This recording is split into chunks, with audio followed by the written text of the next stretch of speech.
So we see that this is a strong zone already. All right. So this is buy side, macro time frame, buy side liquidity. So when the price come here, we should anticipate a reversal. So if you have taken this trade like a month ago or something, you will be in a good profit right now from gold. Okay. And hence this is gold. I believe we have all-time high. Yeah, I marked it out. All-time high right there. ATH, all-time high right there. So this is one of the ways we take our levels or the things we focus on. So this will be our higher time frame level. And then we'll go to the weekly, and then we can say, okay, we have,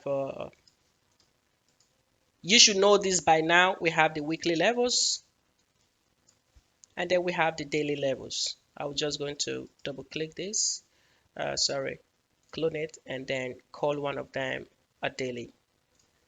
So, and then we have the, this is the monthly, or was it? So this will be the monthly, and then normally we will go and put the weekly in places like this. For example, we had this on the weekly, and then this took it out, and then we look for an entry, short entry, boom. And then we'll go to the daily. We'll put this in places like this, something like that. Okay. So right here, I can already see a liquidity building up around here. So if we're talking about levels again, I might draw this out like this, for example. This is like, this will be my daily buy side liquidity zone. All right. So this area, I will be anticipating a sell um, from this zone. Take out the high, probably something like this. Okay. Or this take out these highs, trade down, and then back into, there will be a fair value gap or some sort in here, and then look for a sell. So this is how we operate using the higher time frame. So again,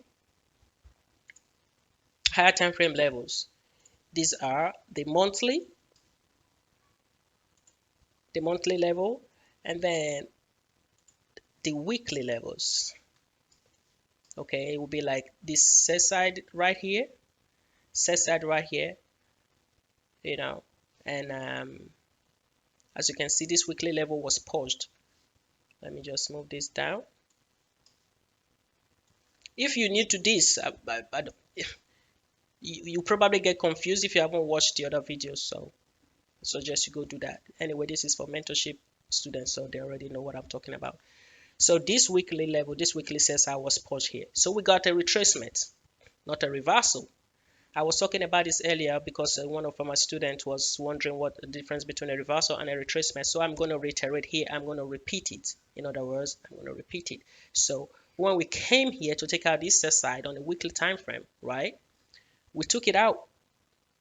By definition, we already have a market structure shift. But hence, we know we are going to have, likely going to have a reversal. There was no reason for us to say, okay, we are believing a market structure shift to the bearish side. Okay. Then we anticipate some level of retracement, which is this one.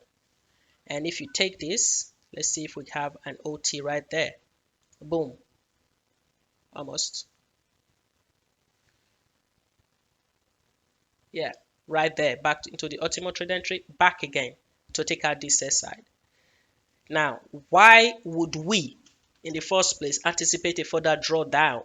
Because, let me just pull this out. If you look at this, this was left intact. Why take out this one?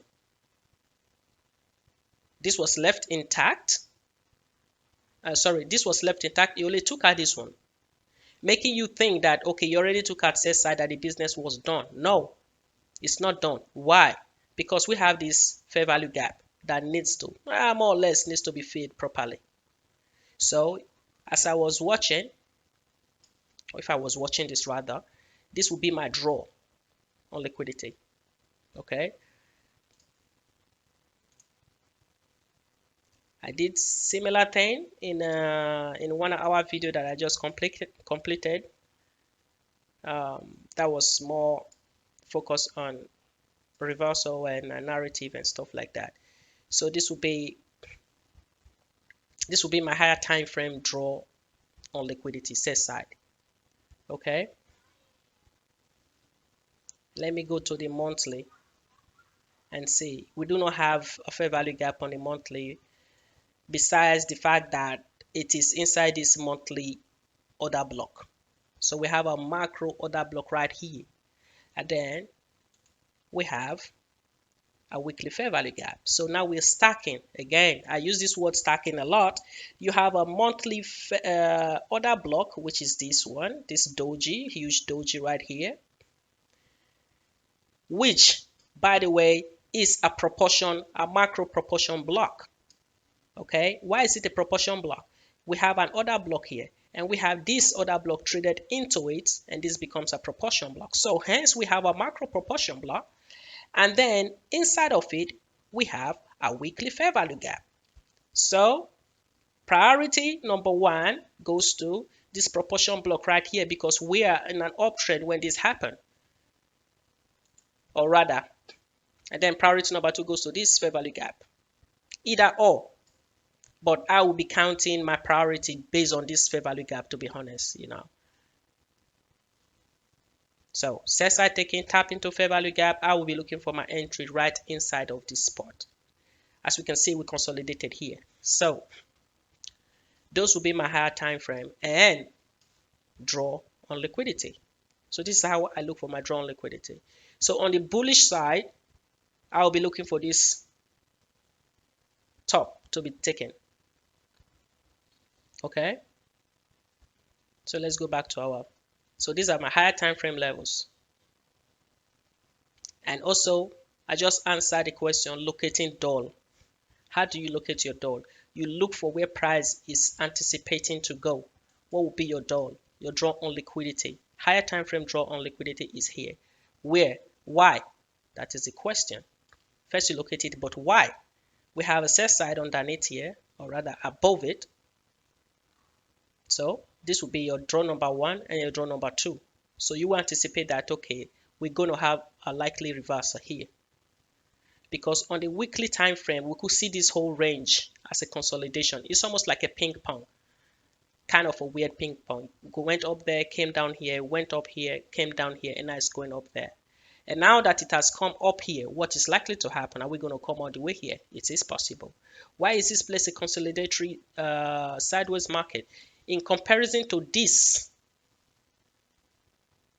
was more trendy. You could put a line and you can almost make out what happened here. Where is it? So this was more like that. But if you take this, from here it's not necessary. It's not exactly the same. That is what I mean. Okay, so you anticipate something like this to happen, and then that is it. That is how you locate your draw. Okay, and if you go to a lower time frame, I will visit doll again. So if you go to a lower time frame, like when I mean a lower time frame, a higher time frame, but let's go to the daily, for example.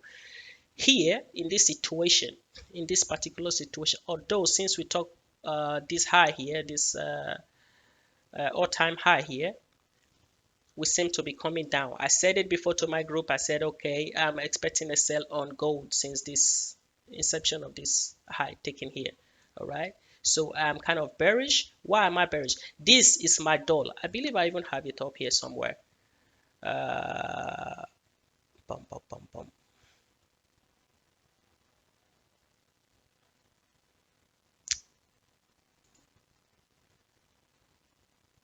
Yeah, I of course I always update my level. So this area right here is my draw on liquidity. Okay, so if I go to the weekly, let's see, you say it's a weekly volume imbalance. I must say a weekly gap imbalance because, let me see, because there is no wick on the upper part. So we have a wick here, so it's both a weak volume and a gap imbalance in my opinion. So I'm anticipating that price will come back and refill this gap. So yes, I am long-term bearish on gold. Is it going to happen overnight right now? No, especially if we keep seeing a buy, if Dipsy, what am I talking about? I was gonna say deep and then Dixie at the same time. So if the dollar keep going up, if the dollar should keep going up, we'll see further sell on the other pairs. Right now, it seems to be consolidating around here. I will visit this again later. So let's go back to gold. So here, this is my draw on liquidity. All right. So now that we have identified higher time frame levels, what about lower time frame levels? So when we're talking about lower time frame levels, we will be talking about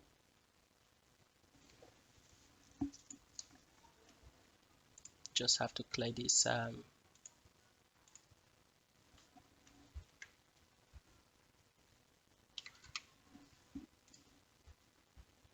believe there's some shortcut for this, but I don't know it, so excuse me. So lower time frame levels, in my opinion, for us, for Mali traders, I believe for most people, is the 1 minute to 15 minutes time frame, or rather 1 hour time frame. So this is how we chart this, or rather this is how we place our trade or our chart. We use the this one, this template. Okay,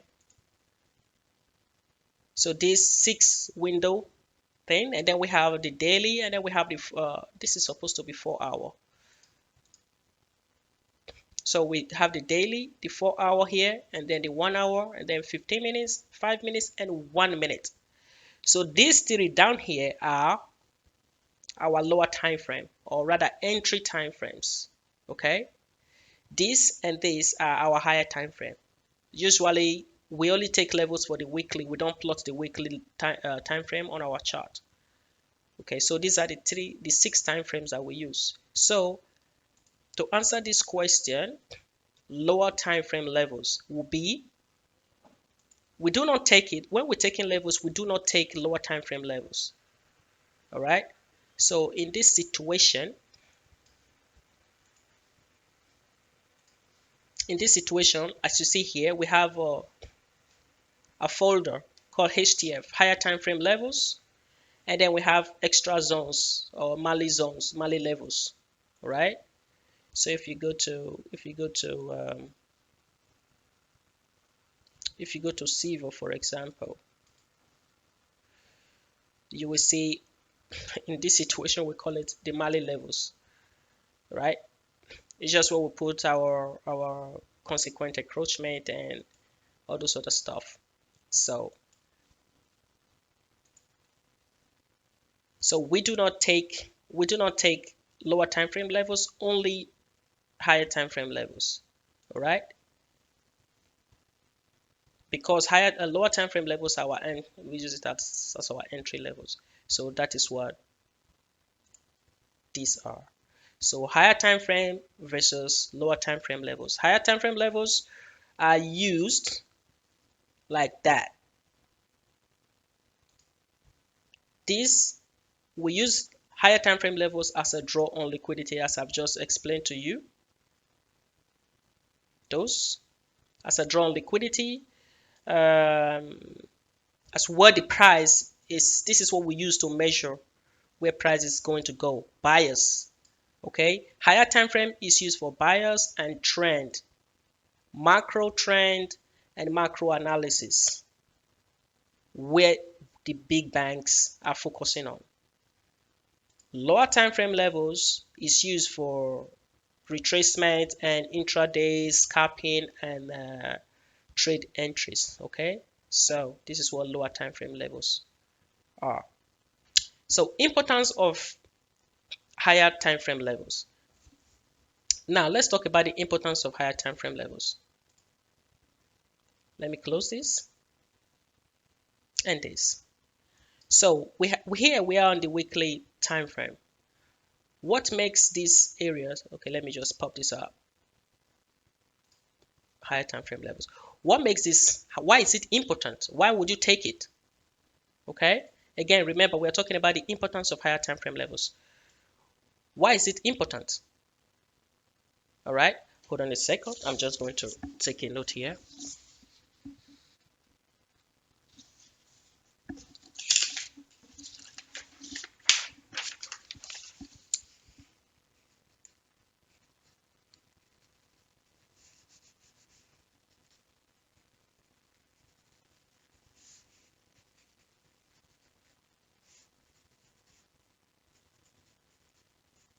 So, sorry. Why is it important? Because we want to take our higher time frame levels so we can anticipate, so we can know the direction where the macro, where the price, the market is going to be drawn to. That is why. We are intraday scalpers, we are day traders, traders.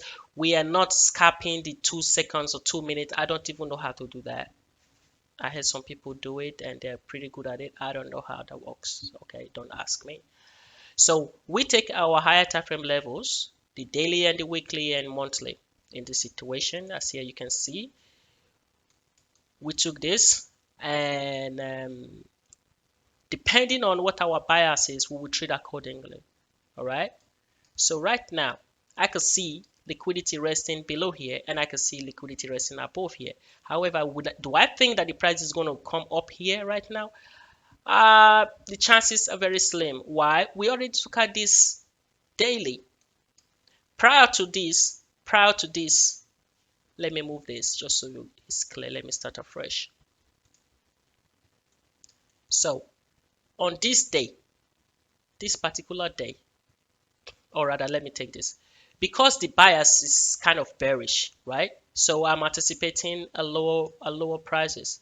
So I would have taken this day and I will call it daily. All right.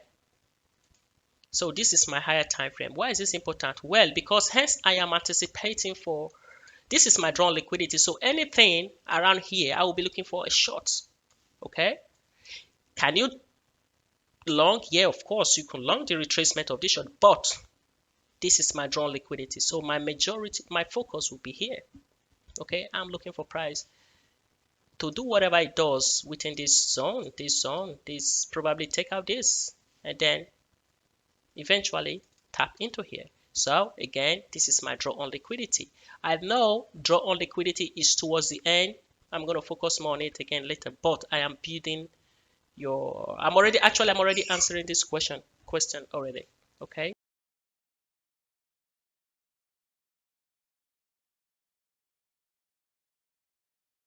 Something here at home. Anyway, as I was saying about the drawn liquidity, so we're talking about gold, if I recall correctly.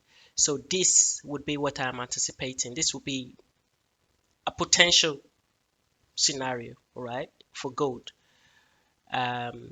But it may not have to come. I don't expect it to come back up here. So this might not necessarily be correct per se. It doesn't have to come back here and take out this high because you already done so here. Okay, and this already showing a sign of weakness that it's not going to go up there, and now we're coming down. So the next area of liquidity, drawn liquidity, in my opinion, would be sell side. At least in the immediate short term, I will wait to see that this. No, that's not what I wanted to. So this is what I will be expecting for this sell side to be booked. Okay, and then back into this range and potentially come up here and then before going down, or perhaps tap into a fair value gap in here. I mean, maybe this come here, take out this sell side, and this go up here into the consequent encroachment of this wick, and then down into a CE of this, and then into a fair value gap somewhere here, and then continue going down. However, it is likely that we're going to consolidate here for a while before continuation down, just like we did here. And then we went up to take out this high. And then on the way down, we did a little bit of chop chop and then down. So in here, we have a little zone. But if you look closely or more broadly, you will see that this entire area is a zone. Okay, stop lying to yourself and telling yourself this is a downtrend or this is an uptrend. Just look closely, you will see that this entire place is a zone. So not until this price leaves this zone will we be ranging. So it's possible that it does this and then this come up here and take this entire liquidity out before going down here. That is also a possible scenario. All right, so I am showing you now how to analyze price. Okay, so let's move this. How do you do this again? Let's move everything away from here. So now we're talking about the importance of levels. There you go. You mark the level and then you see what you see. Okay, so that is why they are important. If you do not mark the level, you do not know. It's like marking it. Okay, now let me just give you a simple explanation. Marking out your levels and understanding your draw on liquidity like this. And I think we had one below. All right, okay, we had those, and then yeah, we had this one, right? This is your higher time frame draw on liquidity. Properly identifying your higher time frame draw on liquidity and marking out your daily, weekly levels is like a GPS for you. I repeat, this is like a GPS. You know, when you take you're going somewhere and you need a GPS, you know, you put your iPhone, you put the address on your iPhone. It just guides you. Or somebody describing, okay, walk straight. And then you see a church or a mosque or something. So it's a guiding, you know, like a guiding light or whatever you want to call it. Okay. So see it as your GPS. So you know. So that when you are in a lower time frame, you know, okay, that is my higher time frame zone there. That is my liquidity. Where is it? Okay, I already closed it. You will say, okay, that is my higher time frame door right there. Okay. All right, that is where I'm aiming to. Okay, this is what I'm aiming for. So right here, you'll be thinking, okay, wait, anything, this is a retracement. This is a retracement. It's not a reversal. Even this is a retracement. It's not a reversal because this is your higher time frame drawn liquidity. Capiche? All right. So I hope that is understood. I'm speaking French and Spanish or Italian or whatever that capiche. Capiche is actually Italian.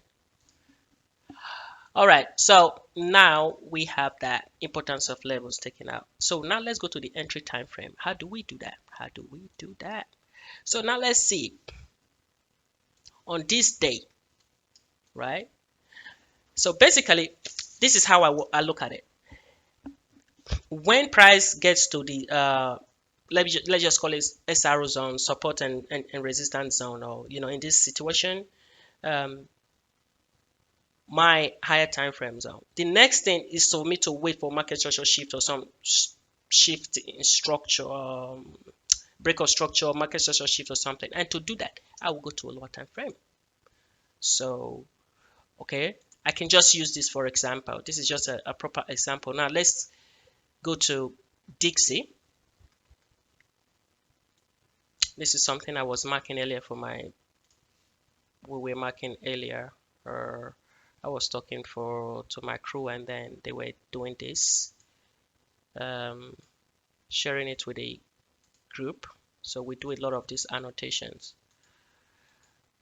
on our chart. So anybody that comes there can see what's happening. So this is what happened. Now we took this level as always every week and then we update it daily. So price came in here. So right now I'm going to pop this back up so you see exactly how we do it.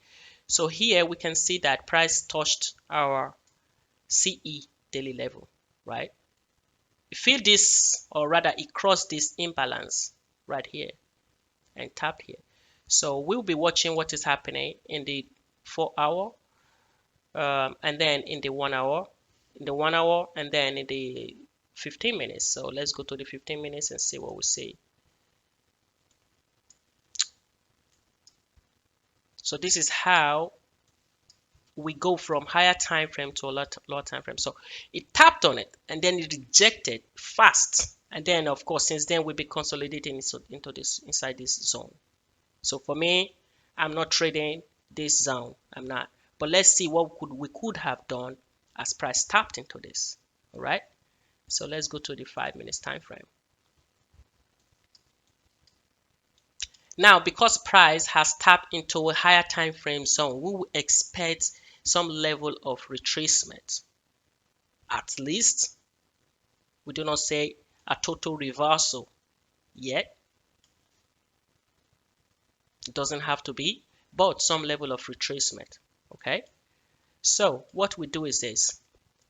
This was a hair raiser candle right here. Okay, on the 5 minutes time frame. All right. So we're watching this, and then this happened. It didn't touch it the first time, and then the second time it took it out. It took it out, and then it went up, and then it just did some consolidation, and then again, and then it had this other block right here. So this is exactly how we would have traded it.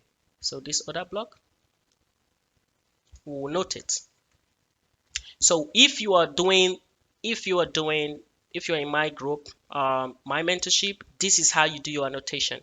You pull this out, you say, okay, price set side taken, and then you mark this other block. So you mark it out, and then price went up and then tap again. As price is going up here, the next thing I need you to do now, pay attention closely. Okay, this is very important because I'm not, oh geez. Now I'm talking about entry time frame, and then basically what I'm talking about right here is this. I'm talking about entry time frame, what to look for in entries, and building entry models. Okay, these three things are interconnected. Entry time frames, this is the 5 minutes and 15 minutes. Okay, we usually enter on the 5 minutes, 15 minutes, and 1 minute. Okay, so right now we are using the 5 minutes because if you see what you're looking for in the 5 minutes, no need to go to the 1 minute. Actually, it's better to enter on the 5 minutes. 1 minute is a little bit too noisy. All right. So if you are not experienced, don't even bother going to the 1 minute. All right. So again, I'm talking about entry time frame, what to look for in entries. What do you look for? Now price has tapped into your higher time frame zone. So now what? Are you frozen? You don't know what to do. All right. So entry time frame, what to look for, and building an entry model. So that is exactly what I'm doing right here. So we're using the DXY as an example. Now price tap into our higher time frame levels here. So we go to the 5 minutes time frame. All right. We go to the 5 minute time frame and we're looking for market structure shift. Now, like I said, when price goes into the zone, then the next thing we want to do is to wait for a market structure and displacement. You're looking for a market structure shift. All right. MSS. Okay. So right there, right there. There's your MSS, or actually this candle, but you get the idea. This candle. So we'll just tap it. What's MSS? MSS, market structure shift. Where's the displacement? So I have seen some people use displacement loosely. This is the displacement. It doesn't have to be one candle. It could be a consecutive candle. All right. So if you notice, this didn't happen just like this, and then like this, and then like this, and then like this, and then like this, and then like this. No. It happens sort of, I hate this shit. It happens sort of with a velocity, you know, there was some kind of displacement, like boom, boom, boom, boom, right? 5, 10, 15, you know, 15 minutes candle in total, or 20 minutes if you're counting this. So boom, boom, boom, boom, boom. So this is showing you that there is some form of, let's go to the 15 minutes time frame. Oh shit, you will see what I mean. So you see it. This is it. You see, this is 15 minutes. These are the candles. So it was, although it pushed down fast, maybe there was news, but you get the idea. So there was this displacement. and then back again.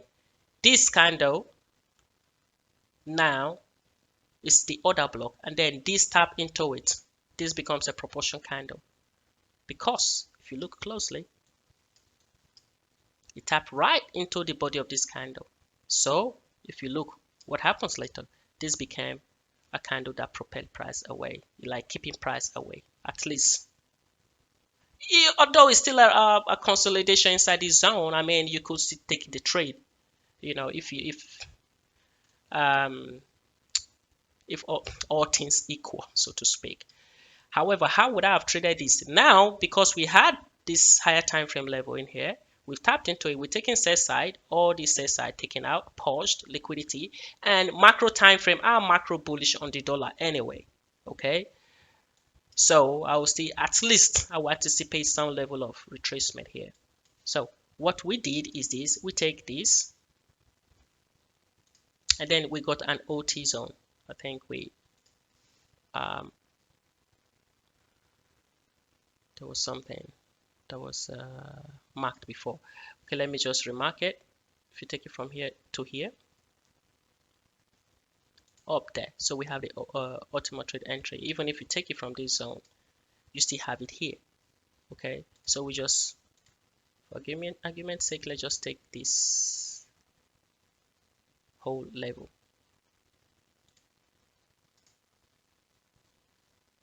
So this on its own is an entry model. Okay, so we have a bullish order block, a fair value gap in there. Can you see the fair value gap? Let me zoom closely. There's a fair value gap between this candle and this candle. This space right here is a fair value gap. So price tapped into this fair value gap inside this order block. This is a bullish order block, all right? And inside an optimal trade entry zone, okay? So if we look closely, let's pop this up. We can see that in here we have, it was inside the New York. If we pop this Mali traders session indicator, it gives you everything, every freaking thing you want to know. Although now my chart is a little bit colorful, but you get the idea, right? So here we can say we have the New York key zone in here, and this is the London close key zone. So even in the London close key zone, you can see this is an OT right there. Okay, so if you take this again and you pop it from there to there, you see what it gives to you, another OT. So you could have long this if you like, if you know what you're doing. So I just gave you an example of an entry model right there. This is an entry model. Okay, so using just the OT inside the New York key zone and inside the London close key zone. Let me repeat, rewind this and rewatch it. So you had one entry inside the New York session key zone and the London close key zone, which by the way is kind of interconnected with the New York session key zone. So using this indicator, you would know exactly what to do. All right, so let me close that. So I've just shown you, giving you one entry model. So using an OT inside any of the key zone is one of our entry model. All right, so now let's go back to something else. So now we talk about entry time frame. So what to look for in entries. So what do you look for in entries? Things like this that I just shown you. Is sell side taken? Yes. Do we have a market structure shift? Yes. Is price inside a premium or a discount? So again, going back here, you take this, you measure from the swing low to the swing high. Price inside a discount, or even if you take it from this point, it's still inside a deep discount.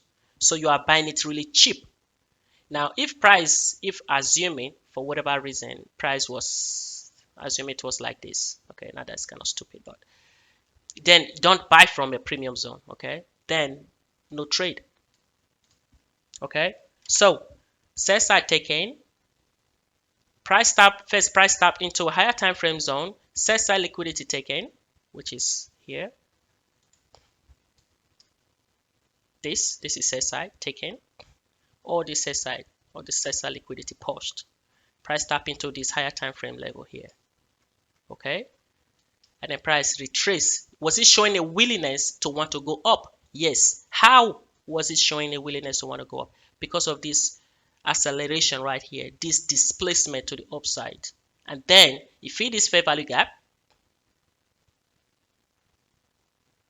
This is a CB, sell side imbalance, buy side inefficiency. Okay, price is supposed to fill it up on the other side, and then retrace back into this OT inside the key zone that I just showed you, and then went up. Where did it go to?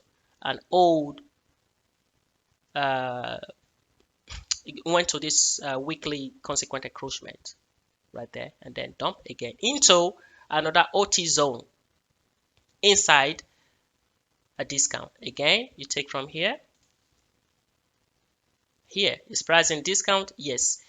Was buy side, was the liquidity taken? Yes. Which liquidity? Buy side. Once buy side is taken, what this price is going to do? It's going to retrace back towards the discounted zone. It is the liquidity taken? Yes. Buy side liquidity was taken. Price dump down where? Into discounted zone. Fill in these gaps, this liquidity, and tap it into this fair value, this order block, right? This candle and this candle are these two consecutive down close candle are the order blocks. But we take this one, this is the main order block, and then tapping into these two down close candle, this becomes a proportion block. Ooh, there you go. Okay, now we're getting into the juicy stuff, right? So price is inside a proportion block inside an OT zone. Let me mark it again to show you. From this zone to this high right there.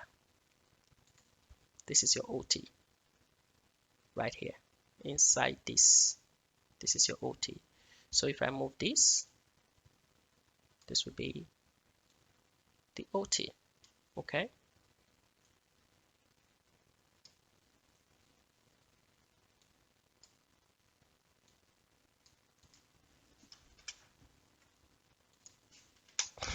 Does it make sense? So now you are inside. Let me move this actually. So now you are inside an order block and an OT zone, and you are expecting price to go up. All right. So you would have scalped this long and take profit here and probably move your stop loss. Now, so where are we getting out? Now we're talking about types of liquidity. All right, so now we'll talk about entry time frames. We'll talk about what to look for in entries, and now we've talked about entry mode there. At least I give you one example. I cannot give you more example. I could, but due to time. All right, so now we're talking about types of liquidity, internal and external liquidity. Okay, so right here, this is your internal liquidity, this is your external liquidity. So although this, if you entered here, you probably take a small, hey, if you are a noob, you never go broke taking profit. All right, so you could take 2%. I don't care how many percent, you probably take a tiny thing out of here. I don't know, I probably wouldn't do it. But these swing points are your internal liquidity. Why are they called internal liquidity? Because they are your lower time frame micro. I consider this micro because it's a really low time frame liquidity right here. So you take profit on internal liquidity and then you close your trade in external liquidity. What are external liquidity? These are liquidity resting above buy side using something like this. So for example, if we're using depending on the time frame that you trading on, for example, this one up here would be I would like to say call this external liquidity. I don't want to hold all the way to this point, which would be using like a daily time frame to say, okay, I want to hold up to this point now. That would be more like a swing trade type of thing. Okay, so when you enter here, you want to hold for more days or more weeks, and then you want to close up here. That could be something for you too. However, because some of us are scalpers, so you take profit along the way here and potentially plan to close the trade somewhere around here. Because if I'm looking at this, I still think that price might still retest this because this gap is not properly filled. It just wicked into it and stuff like that. So it must still retest it and probably have a candle body close into that. So that is it. That is basic approach into how we trade Mali traders. Okay. So the same thing is replicated here. So you tap into your daily. Let's go back to it. You tap into this daily. So let me just mark this out.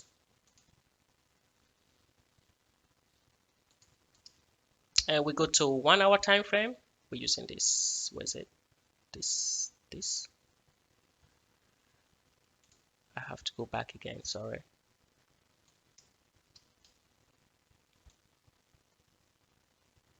So we're analyzing this right there. Okay. Because this took out this high, this candle. So we want to see what happened in here as price did that. Okay, so let's put it back and go to the 1 hour time frame. So as we can see, it was just a whipsaw, like zip. I think one of the students called this ass rip, called it yesterday. When the candle, one candle, in this case like two candle, took us a buy side and then buy side, a sell side. So usually when this happens, the market there is a level of uncertainty because I think things like this usually happen if there is a economic news event, like a news driver. Okay, so you just take our sell side and buy side, and then it's like, okay, where's price gonna go now? So the way I approach things like this is that when price takes out buy side first, I will anticipate further downside, at least in the immediate short term. Okay. Now let's go to 5 minutes. So because it was a whipsaw event, it wouldn't give me, I don't like it. It wouldn't give me a proper entry model. So this is a bad example. Okay. This is a bad example because you can't really, it was like I said, it's a whipsaw. Zip and then zap all the way down. All right. So, but perhaps we could find something else. Another example. Let's go to see Nasdaq. What's happening? What's happening? Yes. That is not okay. Let's use Bitcoin for example. Okay, this is a good one. I think I already have some things here. So in this situation, I'm just gonna close this. In this situation, you could see that this is a weekly time frame, right? So I'm going to put a weekly candle here. Sorry, a weekly level, all right? Okay, just call it weekly. And then price came back and touched it. Tap into this. But because price already, this is the displacement I'm talking about. So price already took out this buy side. Price already took out this buy side liquidity right here. Okay, so we have a market structure shift and a buy side taken. But because we already dipped down a lot, so we're anticipating some level of bullishness in the market. So price took out this buy side and we think it's going to come up here, fill this gap. So at this particular time, this will be my draw on liquidity. Okay. So this will be draw on liquidity. So now we are going again into locating draw on liquidity. I've just talked about types of liquidity, internal and external. Okay. So right now Like I said, I was going to revisit this dawn. So at this moment, it came back into this range, tap down into this point. This will be my drawn liquidity. Weekly fair value gap, or is it fair value gap rather? Yeah, it is a fair value gap. Okay, and a weekly order block. So this will be my draw. Let's see what happened after that. Okay, because the market is still kind of bearish, so the trend hasn't really reversed yet properly. Okay, I wouldn't say I have some form of here you say, yeah, there's some form of reversal, of course, and then we had a retracement. Okay, so this is where I would say the trend sort of reverses. Sell side, remember what I said before. Where is price coming from? It's coming from up there. Has there been liquidity grab? Yes, there was a sell side taken here. So I will mark this. There was some form of liquidity purge. All right. Liquidity grab. So there was some form of liquidity grab on the sell side. All right. So we took that. Market consolidated and went up back into this range. This was a CB. This was a bearish candle. It just need to be filled on the other side. So a CB, sell side imbalance, buy side inefficiency, was created, and then it was covered again by a BC. So during this entire time, what did we have here? We had some form of balanced price range. Okay, so at this particular moment right here, I anticipated that price might tap back into here before going up. Why? This becomes my bearish, or rather my sell side draw on liquidity. Why? This becomes my macro bullish higher time frame draw on liquidity. So before going up here, while the price was still meandering around here, I will anticipate a draw, a pullback into this point before going up. And then what I would do, I would say, okay, let me mark my premium and discount zone. I would do this, take from this swing low to this swing high. Okay, boom. So at this particular instance, this will be the areas I will be focusing on. Anything below this point, all the way to this point, this will be where I'll be looking for my entry. Wow. You have to pause this, rewatch it, pause it, take note, rewatch it. Okay, this is coming to me just like a rap song. All right, doesn't have to be like that for you, but if you do this long enough, it becomes automatic. So this is exactly how we play this trade. I keep going back to this because this is a clear, clean example. All right, so that is what you do. So to as a summary, we've talked about higher time frame levels, we talked about lower time frame levels, importance of higher time frame levels, entry time frames, which is 1 minute to 15 minutes, what to look for in entries. I just showed you example, things like that. Sell side taking, yes. Is price inside a discount? Yes.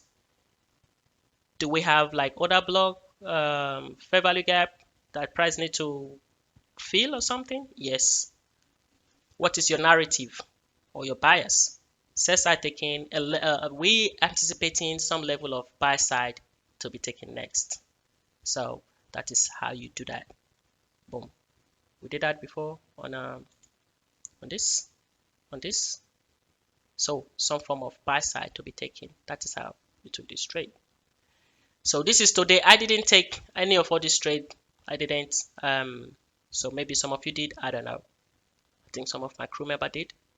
So then what else? And then types of liquidity. I explained to you what internal liquidity is and external liquidity. So if you go here in the 15 minutes time frame actually, so you will see that if you were longing from here, right? Internal liquidity, you will take some profit off here. So all these are internal liquidities, okay? And then you close your trade probably somewhere up here. So internal liquidity are those liquidity resting above sell side and buy side on the lower time frame or your entry time frames. And then external liquidity are those higher time frame sell side or buy side liquidities. Now, when I say higher time frame, it doesn't have to be daily, depending on what time frame you're trading on. So, like I said, gold just keep dumping. I mean, you just keep dumping. So Since I said since I said it, it has done even more. All right, so that is some level of proficiency for you right there. Okay, I think that is it. Locating drawn liquidity. I just explained how you do that using Bitcoin as an example. Okay, so now I'm going to close this stuff and call it a day. So trade wise, and be careful, don't get wrecked. Okay, so if you're new, come join our Discord. By the way, this is a tutorial for my mentees, so it's probably not going to be posted in YouTube anyways. If it does, watch this and then come to the Discord, and then maybe we're going to start another section of mentees mentorship. Who knows? All right, guys, that's it for now. Bye.